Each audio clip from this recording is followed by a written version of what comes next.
Little Women still speaks louder than most modern novels. Its warmth and courage can refresh even the most jaded reader. Plot and structure.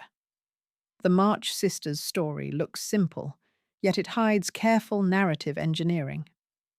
Alcott divides the book into two balanced halves, mirroring childhood and emerging adulthood. Each chapter behaves like a miniature moral fable, yet threads a larger developmental arc. This episodic design keeps pacing brisk while granting space for reflective domestic scenes. Alcott uses seasonal cues to mark turning points, quietly guiding emotion without heavy exposition. The structure feels organic because conflict grows from ordinary choices, not contrived villainy. Even modern slice-of-life dramas borrow this rhythm of small stakes, yielding large transformations. Reading today, the continuity anticipates streaming television, where episodes reward patient, cumulative engagement. That structural foresight keeps the novel fresh, despite its 19th century setting. Few classics balance coziness and narrative momentum with such confident restraint. Foreshadowing hides in casual banter, rewarding attentive readers during rereads. Laurie's mischief early on previews the emotional stakes his proposal later carries. The boarding school detour also seeds Amy's eventual artistic confidence. Because each moment plants consequences, the plot feels inevitable rather than episodic. That tight weave makes the novel a masterclass in quiet suspense. Character depth. The beating heart is character, not plot. Meg, Jo, Beth, and Amy look archetypal, yet Alcott grants each a private contradiction. Meg craves refinement, yet fears losing integrity. Jo proclaims independence, but secretly dreads loneliness. Beth appears saintly, still she wrestles with unspoken anxiety. Amy desires elegance, though she craves honest recognition more. Surrounding characters receive equal care. Even Aunt March reveals surprising tenderness at crisis. Dialogue carries this depth with nimble shifts between humour, frustration, and vulnerable confession. Readers glimpse change because traits clash against growing responsibilities, not because morals are imposed. Few young adult novels today rival this textured interiority. Lawrence, the neighbour, avoids caricature through glimpses of his own artistic longing. Professor Bear's imperfections create a mature counterpoint to Laurie's romantic impulsiveness.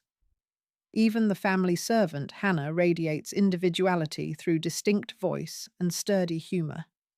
These multifaceted portraits encourage empathy beyond one's immediate demographic. Such complexity predates what we now call intersectional characterization. Themes and relevance. Victorian lessons become urgent modern conversations. Alcott tackles feminism before the term existed, questioning marriage without rejecting companionship. She argues financial independence matters as much as romantic affection. The novel also confronts class unease through gentle philanthropy rather than violent revolution. Grief, illness, and wartime absence appear, making domestic bravery equal to battlefield glory. Religious language surfaces, yet Alcott values conscience over dogma, anticipating pluralist ethics.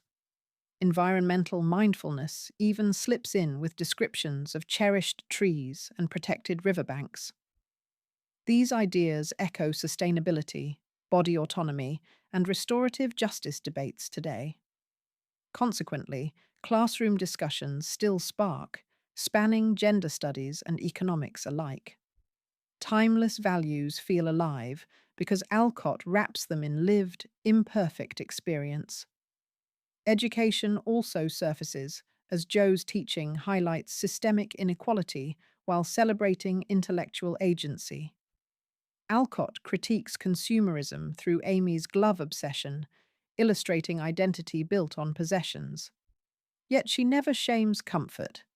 Instead, she asks whether beauty can serve community. The sisters' volunteer work models activism rooted in everyday compassion rather than performative outrage. Readers leave reflecting on how private choices ripple into wider cultural currents. Writing style and legacy Alcott's prose invites, never intimidates. Sentences flow conversationally, yet carry vivid sensory detail. She sprinkles sly metafiction, mentioning future readers and critics within playful asides. This wink establishes trust, reminding us literature is dialogue, not sermon.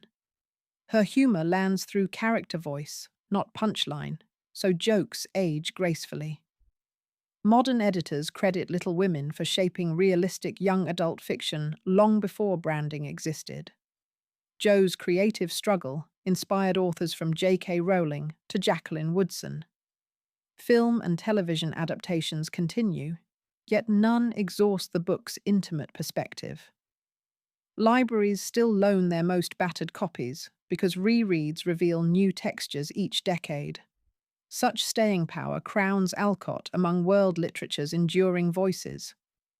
Critics once dismissed the prose as simple, yet simplicity often demands sharper precision. Alcott snips adverbs and chooses verbs that reveal emotion through movement. Such economy anticipates Hemingway's principles, though with a warmer tonal palette. Academic presses now examine her syntax alongside realist giants like Tolstoy and Eliot. This re-evaluation proves children's literature can also innovate literary artistry. Check the full article below for deeper analysis and recommended modern pairings.